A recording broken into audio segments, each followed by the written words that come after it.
Bien, habíamos hablado también de las líneas de transmisión. Bien, las líneas de transmisión pueden ser de distintos tipos. Hace mucho tiempo, no voy a decir en la antigüedad, pero hace muchos años atrás, no sé, 80 años atrás, 70 años atrás, el- un sistema que se utilizó muchísimo para transmitir las señales fue el sistema neumático. Básicamente por la compatibilidad que tenía con las válvulas. Las válvulas eran neumáticas, entonces toda la tecnología o gran parte de la tecnología relacionada a los controladores era neumática. Imagínense que eran unos cajones enormes, mecánicos, tipo un reloj, lleno de engranajes adentro, bueno, todas piezas mecánicas que se movían y generaban las acciones de control a partir de, insisto, piezas que se movían. Con la aparición, bueno, luego avanzó y aparecieron las señales eléctricas. Bueno, para neumáticas que quedaron los estándares, el más utilizado es 315 PSI, o sea, una señal que varía entre 3 y 15 PSI, eso es lo que se está transmitiendo, o una señal 0,2 a 1 kilogramo por centímetro cuadrado.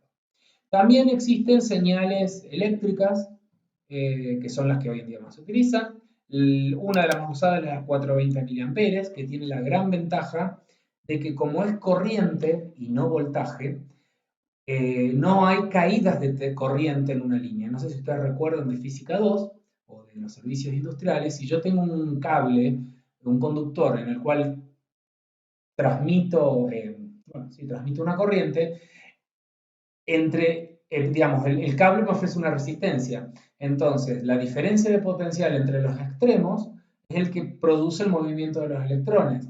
Pero justamente, entre un extremo del cable y el otro hay una diferencia de potencial. O sea que si el cable es más largo o más corto, esa diferencia de potencial puede variar.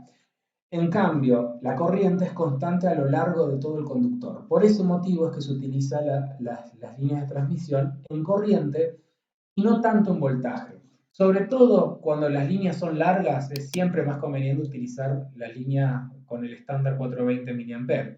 Las líneas de voltaje se utilizan generalmente dentro de los circuitos o dentro de un mismo tablero en donde no hay grandes longitudes y es aceptable, digamos, el error que produce una pequeña caída de tensión en un conductor. Bien. Las líneas de corriente se pueden utilizar hasta 1000 metros sin repetidor. En cambio, las de tensión deberíamos poner, me parece una publicidad. No sé. Bueno, tenemos entonces, bueno, esas dos. Y hoy en día, cada vez más, aparecen las líneas de transmisión digitales. Existen, bueno, RS232, son datos seriales, hard, fieldbus, etcétera. Vamos a ver un poco eso en el capítulo 15, e inalámbricas. No sé si ustedes saben, pero la diferencia entre una señal analógica y una digital es que la digital está compuesta por pulsos, o sea que es una información que un microprocesador lo transformó, lo ajustó y lo transformó en unos y ceros. Es una información ordenada. En cambio, la señal eléctrica es la señal, tanto en corriente como en voltaje, la señal analógica es algo que va variando todo el tiempo. Ya vamos a ver que, bueno, trae algunas complicaciones a la hora de utilizarlo. No más que complicaciones, son diferencias. ¿Bien? En las líneas eléctricas el tiempo de respuesta es despreciable, a diferencia de las líneas neumáticas, en donde si yo tengo una tubería muy larga, como el aire es compresible, imagínense que yo cambio un poquito la presión a la punta de la tubería, acá. Hasta que esa presión varíe de este otro lado, puede haber un pequeño delay y un pequeño comportamiento de sistema de primero o de segundo orden.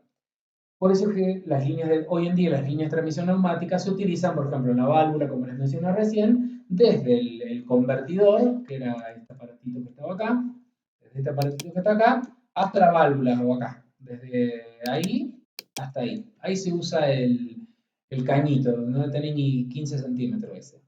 Bien, también se sigue utilizando la línea de transmisión neumática en ambientes explosivos, porque justamente no hay posibilidad de chispas. ¿Bien?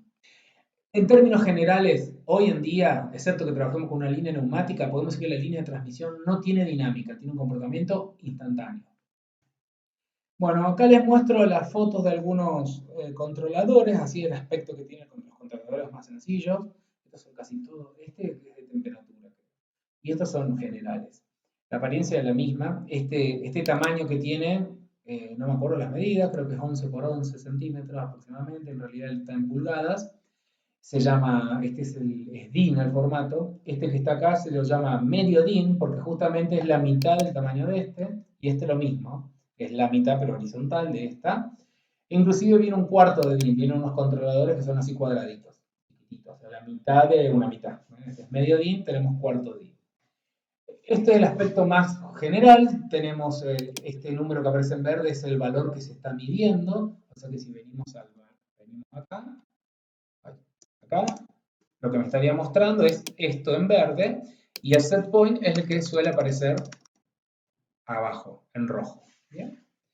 Y fíjense, en estos que les traje acá, todos tienen 4 botones y es lo más habitual que tengan 4 botones. Con 4 botones hay que hacer magia.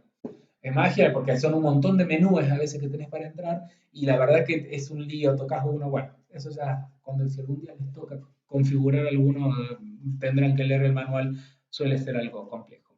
En general, fíjense, en este no se alcanza a ver y este marca Dassel es nacional y este es el CD101 es específico de temperatura, pero fíjense que este que es un genérico, acá dice PB y acá dice SB.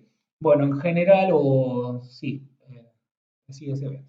PB es Process Value, es el valor que se está midiendo. ¿Da? Generalmente van a encontrar como PB. Y el set point, en este caso, que es el punto de referencia, SP, acá es SB, debe ser set point value, por eso debe estar en vez de SP, dice SB. Bien, bueno, un controlador tiene básicamente estos elementos, todos, digamos, todos tienen mínimamente, lo mínimo que tienen que tener es esto. Un selector de tipo actuación, o sea, directa o inversa. Esto quiere decir que ante un aumento en la señal de entrada puede producir un aumento en la señal de salida o inversa, que ante un aumento en la señal de entrada, una disminución en la señal de entrada produzca un aumento en la salida. Por ejemplo, si yo estoy calentando con vapor, si la temperatura del producto empieza a aumentar, yo lo que tengo que hacer es cerrar la válvula de vapor. ¿tá? Entonces, si mi válvula es del tipo aire para abrir, lo que necesito hacer ante un aumento de temperatura es bajar la señal de la válvula para que la válvula se cierre. ¿tá? Bien. Y si tuviera, por ejemplo, enfriando, todo lo contrario. Si yo tuviera un intercambiador de calor de enfriamiento, en donde mi fluido que pasa por la válvula de control es un líquido refrigerante, si mi temperatura aumenta, yo tengo que aumentar el caudal para que enfríe más. Entonces, ahí tendría una actuación directa. Bueno, todos los controladores PID tienen un selector manual automático. Yo les mencioné en la introducción, se los vuelvo a mencionar ahora, que un proceso no se puede, digamos, el controlador PID largarlo desde el equipo apagado, o sea, encenderlo y largarlo en manual automático para que lo lleve al punto de consigna. No, hay que llevarlo manual, o sea, abriendo uno, apretando un botón, ¿no? Pero de manera manual, sin cerrar el lazo, hasta el valor deseado y una vez que llego o estoy alrededor del valor deseado lo pongo en automático y ahí empieza a trabajar. Por eso que es necesario ese selector. Y además, todos los controladores tienen parámetros de sintonía que son un poco el corazón de lo que vamos a ver ahora en la teoría del control. Y bueno, acá vamos empezando a meternos vamos a empezar a meternos en la teoría del control propiamente.